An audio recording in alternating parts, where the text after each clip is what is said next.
শুক্রবার স্থানীয় সময় বিকেলে যুক্তরাষ্ট্রের নিউ ইয়র্কের লং আইল্যান্ডের হাওয়াই নেইল্যান্ড স্পা সেলুনে আকস্মিক একটি গাড়ি এসে ধাক্কা দেয়। এতে দুমড়ে মুচড়ে যায় সেলুনটি। ভয়াবহ দুর্ঘটনায় হতাহত হন বেশ কয়েকজন।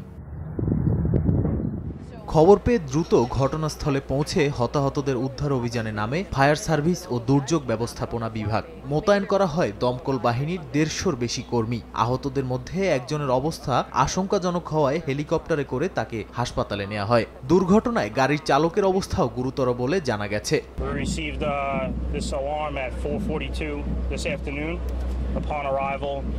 We immediately identified that this was a mass casualty incident.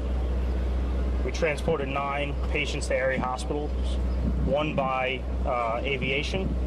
There was four patients were deceased upon arrival. We had 9 departments total respond and 8 ambulance companies. নগদের কাছে সব গ্রাহকই প্রিয়, তাই তো সারা দেশে ক্যাশ আউট চার্জ সবচেয়ে কম। এরই মধ্যে দুর্ঘটনার কারণ জানতে তদন্ত শুরু করেছে নিরাপত্তা বাহিনী। তবে এটি দুর্ঘটনা নাকি নাশকতা তা পরিষ্কার নয় বলে জানিয়েছে পুলিশ। নাদিম মারজান, সময় সংবাদ।